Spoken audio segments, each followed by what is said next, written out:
personajes como son. Las dos caras de la moneda. Con Galia Tonela.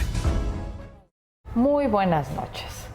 Hoy tenemos un personaje extremadamente polémico por toda la sociedad. Una persona con una trayectoria extraordinaria, el INPEPAC, lo que sería el INE en el estado de Morelos, especialista en derecho electoral. Un hombre con una trayectoria impresionante y nos acompañó en las elecciones intermedias, en estas elecciones tan difíciles, tan decisivas para México, y para mí es un honor que el doctor Alfredo Javier Arias Casas haya aceptado mi invitación, independientemente que es un gran amigo, un gran personaje, un hombre preparadísimo y cultísimo, que nos dé una perspectiva de estas elecciones, cómo fueron como consejero estatal del INPEPAC. ¿Cómo estás? Muchas gracias por aceptar esta invitación. Gracias, mi querida Galia, de verdad es un honor, ansiaba estar aquí presente contigo y bueno, hoy se concreta. Y Muchas precisamente gracias. en este tema tan bonito, ¿no?, que tenemos mucho que decir. Pues fueron unas elecciones pues sin saldo rojo, ¿verdad? Fueron unas elecciones extraordinarias por el número de votantes que salieron a votar. ¿Qué opinas tú de estas elecciones? Pues realmente desde que iniciamos su preparación, o más bien desde que terminó el proceso pasado, el del 2018, teníamos una idea de que iba a ser un proceso complicado, porque inmediatamente tanto el INPEPAC como en el caso del INE, pues inició el proceso para la constitución de nuevos partidos y estábamos a la expectativa de cuántos partidos iban a participar. Y Morelos tuvo la cifra récord con 23 partidos. Somos el único estado donde hubo tanta participación de partidos políticos que se constituyeron de 2019 a 2020. Fue su una proceso. Boleta de este tamaño. Sí, una boleta doble carta que fue la más cara también del país por el número de partidos. Nos costó $2 la boleta, realmente fue la elección más cara que hemos tenido en el estado de Morelos, precisamente por todos estos detalles. Entonces sabíamos que iba a ser un proceso complicado y de pronto pues nos llega, como a todo mundo, la pandemia, el COVID. Entonces era cómo vamos a atender el proceso que requiere la participación directa, que requiere estar en las calles, que requiere socializar el proceso y tomar las medidas de contingencia. Desafortunadamente en el caso de nuestro instituto pues nos costó vidas también. 2 compañeros, una persona queridísima por todos que llevaba 20 años en la institución, fue víctima de la pandemia, una compañera consejera que fue nombrada provisionalmente presidenta, pues también fue víctima de esta situación del COVID, pero aún así, bueno, salimos, nos sentimos orgullosos del resultado. ¿Te sientes orgulloso del INE? Me siento orgulloso del INPEPAC. INPEPAC. El INE, por supuesto, es una institución que no nació ahorita, es una trayectoria también ya de más de 20 años de haberse creado, pero hay algo que a mí me gusta mucho decir y que lo comparto con mis compañeros consejeros de otros estados, que los institutos electorales de los estados somos los menos reconocidos y somos los que más trabajo hacen. O sea, el INE sí, evidentemente es una institución que hay que presumirla a nivel mundial, porque de verdad es una institución transparente, profesional, técnica totalmente. Entonces sería absurdo desaparecerla. Sí, por supuesto. Al contrario, a lo mejor sí hay que hacer ajustes, bastantes, por supuesto, pero centrar la atención en los institutos locales como el que tenemos nosotros. El Instituto Morelense, déjame decirte que ha sido pionero en todos los temas. Quienes empezaron la paridad en México fue el Morelos. Ahorita recientemente veía a algunos compañeros de otros estados que estaban orgullosos por tener un congreso con una legislatura del 60% constituida por mujeres.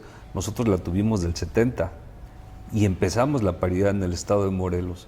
El Congreso de la Unión retomó nuestros criterios para hacer la reforma en materia de paridad. Entonces los institutos de los estados realmente hemos dado mucho a la democracia del país. Eso es algo que debería de enorgullecernos como morelenses, que tengamos esa parte que desconocemos, ¿no? Precisamente es la otra cara de la moneda que a veces las personas no conocen. Yo me lancé a votar como deber cívico y vamos a ver un pequeño video que me dio mucho gusto que pasara. Al terminar este video, tú te das cuenta que esta mujer está comprobando que tanto su marido como su madre ya no aparecen en el registro del INE porque fallecieron. Es un orgullo que ya se acaben con los mitos que el INE usa votaciones de gente muerta. Hoy en día podemos estar orgullosos de nuestras instituciones y no podemos permitir que desaparezcan. Hoy esta ciudadana trae en sus manos el INE de su mamá que ya falleció y la revisaron y efectivamente ya no aparece. Esto es una gratificación. Muchas gracias, señora, de verdad que nuestras instituciones sí sirven y que su mamá ya no aparece en el registro porque ya falleció. Lo siento mucho que haya fallecido, pero estoy muy orgullosa de nuestras instituciones y tenemos que defender a nuestro INE, tenemos que defender a todas nuestras instituciones. Muchísimas gracias. Quise comprobar por mí misma y para todos, ¿verdad?, que el INE está trabajando y que es confiable. Muchísimas gracias. Le agradezco mucho y esto nos da muchísimo gusto. Saludos, paisanos. Gracias. Se me andan volando los lentes. ¿Cómo se actualiza el instituto en estas formas? Esta es una labor que le compete eminentemente solo al INE. Y el INE tiene las puertas abiertas ahora sí que de la Casa de la Democracia todo el tiempo para que el ciudadano vaya y les hace constantes invitaciones para actualizar domicilio, para verificar que la persona sigue residiendo en tal lugar. Es decir, hay muchos mecanismos que tiene el INE y evidentemente dentro de esos mecanismos pues tiene esta posibilidad de tener convenios o la información directa de parte de instituciones como los registros civiles, precisamente para tener actualizado el padrón real de ciudadanos en el país. Y con ello, pues ya al final constituir la lista nominal de aquellos que verdaderamente acreditó que previo a las elecciones habitaban en tal o cual sección electoral. Sí es un trabajo maratónico que hay que reconocerle al Instituto Nacional Electoral, que es el garante precisamente de ese padrón. ¿Crees que México ganó en estas elecciones? Sí, yo creo que sí. Creo que los ciudadanos hicieron suyo el proceso electoral como lo han hecho en todos los procesos. A mí a veces algo que me da pena es escuchar cuando, como esto que tú comentas que estuvo muy bonito, ¿no? Que existen tantas desconfianzas y discursos de es que hay fraude, es que en el INE o en el INPEPAC hay fraude en el proceso electoral, cuando tratamos de hacerlo lo más transparente. Si hay una razón por la cual las elecciones en el país son más caras que en países del primer mundo como los europeos, es por la desconfianza, porque en cada proceso electoral nosotros detectamos, a ver, los ciudadanos esta vez desconfiaron de tal elemento. Ok, para el siguiente proceso buscamos la manera de hacerlo más transparente y con mayores medidas de seguridad, y todo eso cuesta. Entonces es muy lamentable cuando aquellos que no se ven favorecidos con los resultados electorales comienzan a atacar el proceso electoral, porque entonces nos obligan todavía a hacerlo más transparente, buscar las medidas, y eso lo hace más caro, y después esos mismos actores se quejan de que las elecciones son caras. Es complejo. Es muy complejo. ¿Y hay alguna otra forma? Por ejemplo, todos nosotros en Hacienda tenemos una CIEL. ¿No se podría votar con tu CIEL y directamente por internet como se hace en Estados Unidos, que fuera una forma más práctica de votar? Fíjate que sí, incluso estamos avanzando. Algunos estados de la República, incluidos evidentemente el INE, pero inició con los institutos electorales, empezaron también con la urna electrónica. y se ha estado tratando de introducir la tecnología precisamente al desarrollo de los procesos electorales, pero de manera paulatina. ¿Por qué? Porque desafortunadamente, como te comentaba, lo que aquí prevalece es la desconfianza. Entonces, todavía nos hemos encontrado a gente que nos dice que ustedes con un botón cambian el resultado de los procesos electorales, ¿no? Cuando quien hace la elección en la mesa de casillas son ciudadanos, terminando de contar ante todos, ponen la manta, o sea, es un proceso ciudadano totalmente. Entonces, tiene que ser desafortunadamente algo paulatino. Si nosotros entrábamos de lleno con el uso de la tecnología, de verdad, creo que muchos ciudadanos no lo entenderían y sería un resultado contrario a lo que uno quisiera. ¿Crees que la desconfianza viene de la ignorancia? Sí. Porque, por ejemplo, nosotros sabemos que nosotros podemos en Estados Unidos poner una moneda de 25 centavos, sacar un periódico donde hay 20 y sacas uno nada más, ¿no? No te robas los 20 para vender los 20, ¿no? En México, a lo mejor, si te ponen en esa máquina de periódicos, te robas los 20 con los 25 centavos y los vendes, ¿no? Entonces, también nos hace falta educación. Sí, nos hace falta educación y yo creo que lo que más nos hace falta es un nacionalismo, y no me refiero a los nacionalismos del siglo pasado que causaron grandes tragedias, sino un amor por nuestra comunidad. Nos hace falta enamorarnos, en el caso de nosotros de Morelos, de dejar de ver lo que estamos mal y empezar a ver lo bonito. Yo recuerdo, por ejemplo, la Ciudad de México. Recordamos que era una tragedia para muchos ir a la Ciudad de México y veía lo feo, y de pronto tuve la oportunidad de estudiar allá la carrera de Ciencias de la Comunicación. Entonces de pronto observé que mis compañeros estaban enamorados de la Ciudad de México, como se enamoraban de la UNAM, como se enamoraban de la cultura. ¿Y qué es lo que logras con eso? Que la cuides, porque cuidas lo que amas, ¿no? Claro. Entonces, lo mismo necesitamos para aquí. Yo decía, ¿por qué si estamos a menos de una hora en Morelos, pues no estamos enamorados de la UAM, no estamos enamorados de los museos, no estamos enamorados de nuestra plaza cívica? Porque Hace no la falta conocemos. enamorarnos, exacto. Y lo mismo pasa con las instituciones. El ciudadano también tiene que conocer las instituciones. Yo te digo, yo con este video yo me enamoré del INE, me enamoré de este proceso porque me dio muchísimo gusto saber que las cosas estaban en buenas manos. No solo como periodista, te estoy hablando como ciudadana, como gente independiente. Me dio mucho orgullo saber que se estaban haciendo las cosas bien, que podía confiar en una institución, que podía tener las cosas en orden, ¿no? Me gustó ver el proceso cívico de la gente, porque yo estuve recorriendo muchísimas casillas, ¿no? Uh-huh. Yo me registré como prensa ante ustedes para que nos dieran mi gafete, ¿no? Y nos dejaran estar en las casillas electorales, y poder estar viendo el proceso, que en ningún momento nos negaron los gafetes, ¿no? Tengo que decirlo públicamente, y nos dieron todas las facilidades para filmar, para estar con la gente, para atender las cosas, para hacer lo que nosotros quisiéramos. Y en otros años no fue así. Entonces, estamos mejorando como país, como ciudadanos, como personas, como todo. Pero esto se debe a que hay gente joven, preparada como tú, en estas instituciones, ¿no? No es que llegaron improvisados el compadre de fulano y que no está. Tú estás preparado, tú tienes una maestría electoral, ¿verdad?, que te permite estar en ese puesto. Sí, fíjate, perdón que te interrumpa, en el caso de los consejeros electorales de los estados, y me refiero exclusivamente de los estados, somos los únicos que pasamos por un proceso de designación que incluye 3 etapas. O sea, tienes que acreditar conocimientos.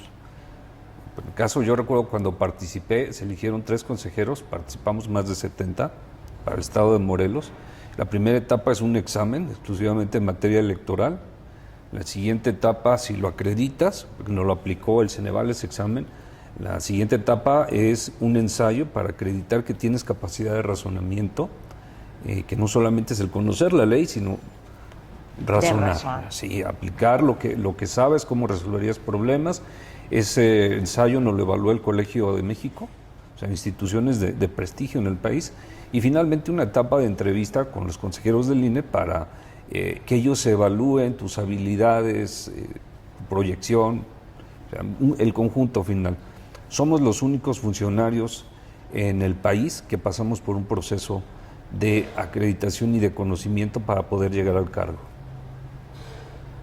Es increíble toda la preparación que tengo. Yo esa es una de las cosas que más critico en México, ¿no? Y te lo vuelvo a repetir como ciudadana. Yo creo que nuestros gobernantes no pueden ser todólogos. No puede un secretario de Economía ser secretario de Salubridad. ¿Estamos? Es imposible. Tiene que ser especialista en su área. Tiene que ser un campeón en donde sabe estar. No puede estar en dos lados completamente disímbolos. Siempre les digo, yo soy filósofa, ¿te dejarías que te operara el apéndice? Pues no, ¿no?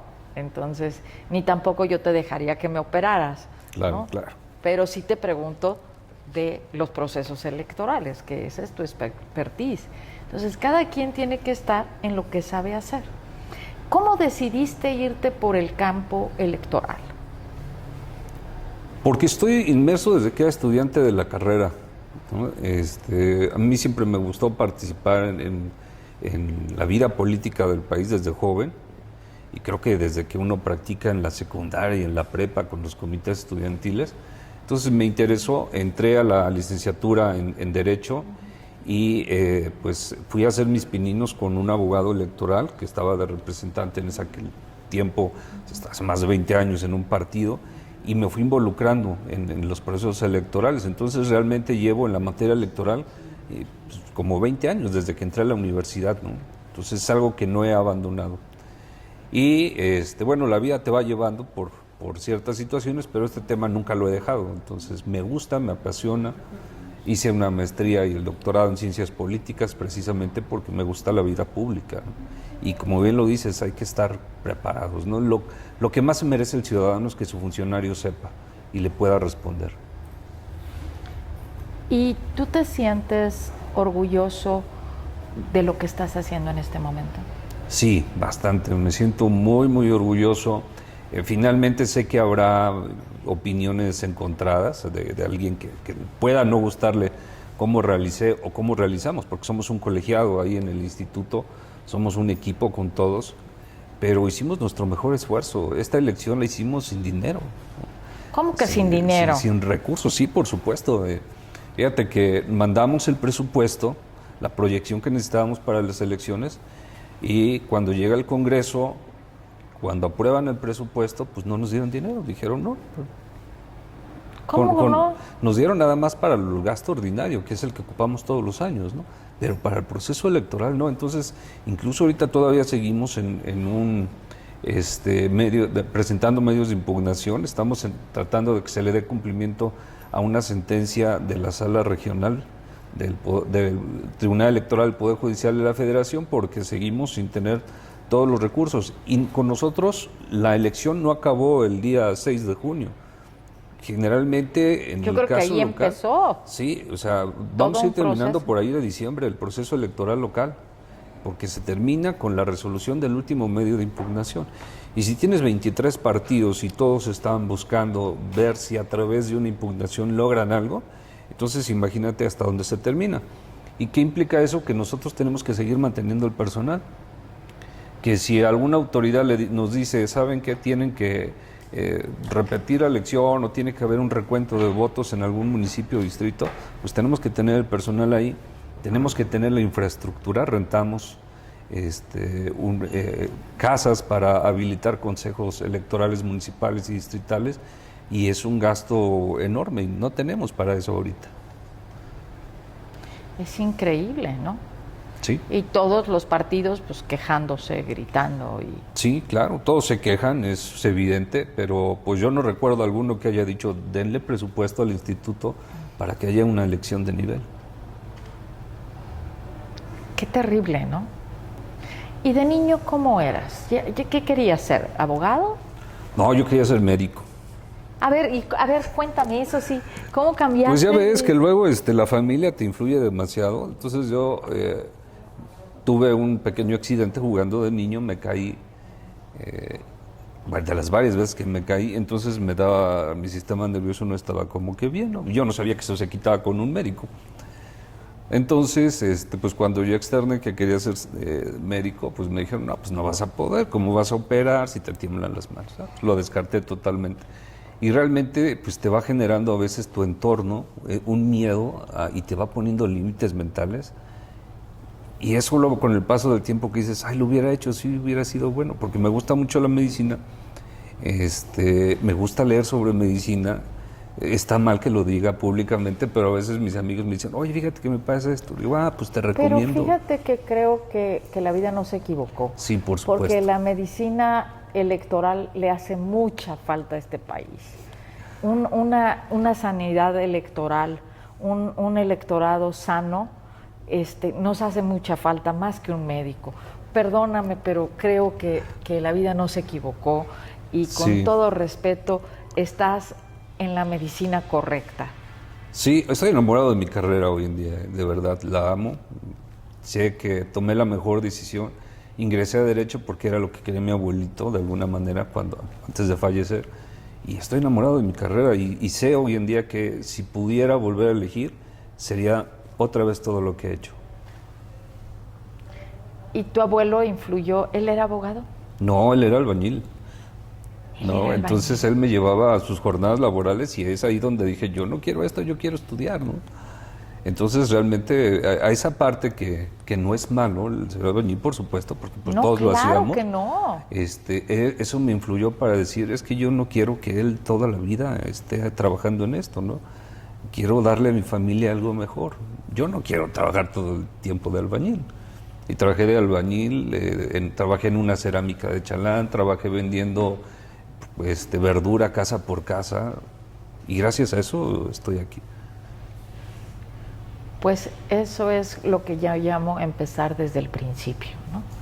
Mucha gente le llama empezar desde abajo y yo digo que no, porque es empezar desde el principio. Hay gente que nació en pañales de seda y nunca empieza, ¿no? Entonces el chiste es empezar a crear tu vida, ¿no? Empezar a crear lo mejor, tus sueños, y para lo que tú crees que eres bueno y que le puedes servir a tu país y a los demás. Porque quien no viene a servir, pues no sirve para vivir, ¿no? Así es. Y ser responsable, ¿no? En el caso, pues me hice responsable de mi vida. Y yo cuando veo en estas elecciones que los ciudadanos salen a votar, están asumiendo la responsabilidad que les toca, y eso es bonito porque dices, México tiene muchos ciudadanos, tuvimos una participación superior al 50%, déjame decirte que fue superior a la media nacional a que tuvimos en Morelos. Y eso habla de que los morelenses son participativos y son gente responsable de sí mismos y por supuesto sacamos la casta, ¿verdad? Por supuesto. Sacamos la casta. Yo estoy muy contenta con estas elecciones, creo que Morelos ganó, creo que fue una elección muy justa. Que lo vi en las filas, ¿no? Cuando platiqué con la gente, cuando hablé con la gente, cuando me empapé con ellos de lo que opinaban de las elecciones, vengo a votar. ¿Y qué crees? La opinión que más me influyó fue la de un taxista. Y te la voy a decir, porque le mando muchos saludos al señor Heriberto si nos ve, porque me hizo el favor de transportarme. Y le digo, ¿usted por quién va a votar? ¿Cree en el presidente? Me dice, yo sigo creyendo en mi presidente. Creo que el presidente es un hombre bueno. Pero no voy a votar por ningún diputado de Morena. Le digo, ¿por qué? Me dijo, porque el poder no puede estar en una sola mano. Se corrompe. Dice, tenemos que dividir el poder entre mucha gente, porque es ahí donde un país crece. Miras qué lección me dio. cómo me sentí orgullosa y dije, es cierto, bueno, hasta cambió mi voto, ¿no? Porque dije, tiene totalmente razón. Nosotros como ciudadanos tenemos la responsabilidad de dividir, que haya una pluralidad en el Congreso y que existan medios de opinión y de contraste para que el país crezca, ¿no? Para que esto fluya, para que esto salga adelante, ¿no? Sí, la democracia implica pluralidad. Exacto. Solo en la pluralidad hay democracia. No, pues excelente elección. Es toda una teoría y la terminó resumiendo el señor muy bien. A veces uno aprende donde menos Exacto. crees, ¿verdad? Exacto. Es importante.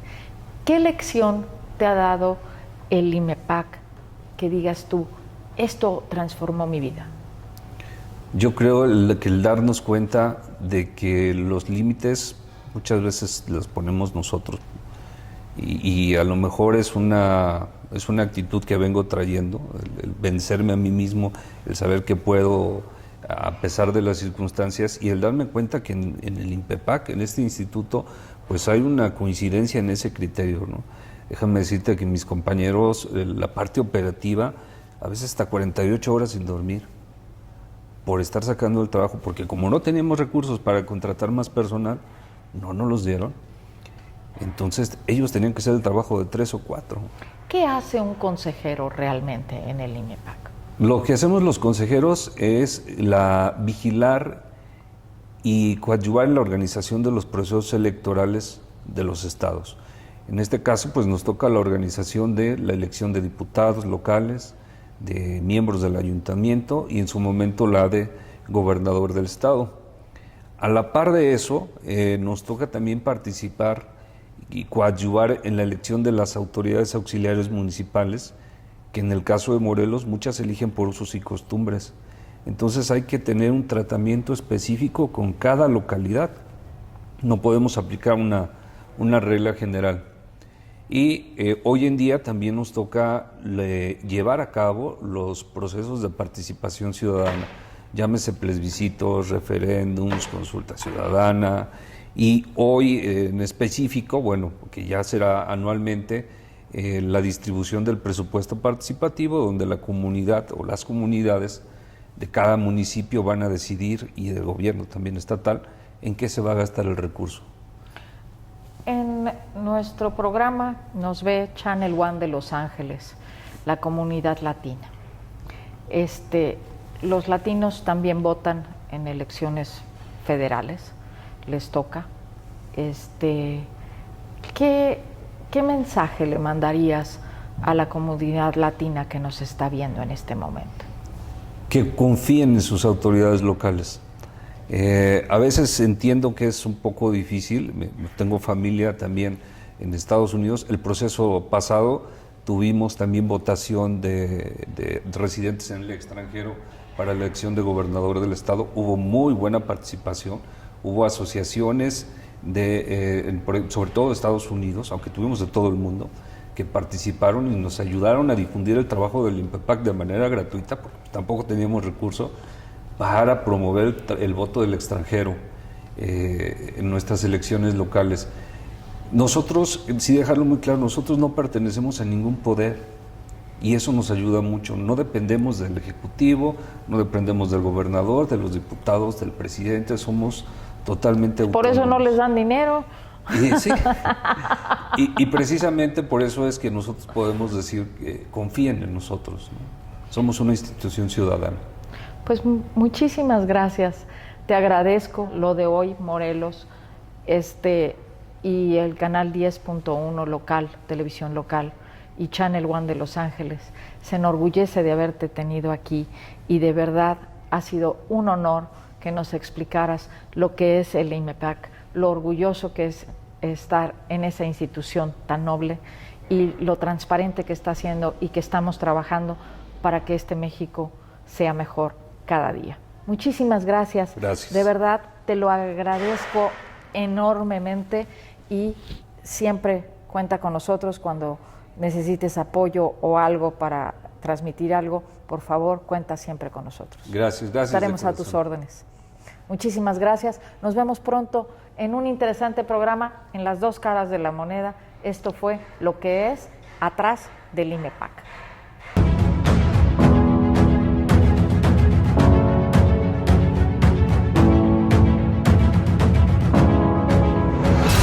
Los personajes como son.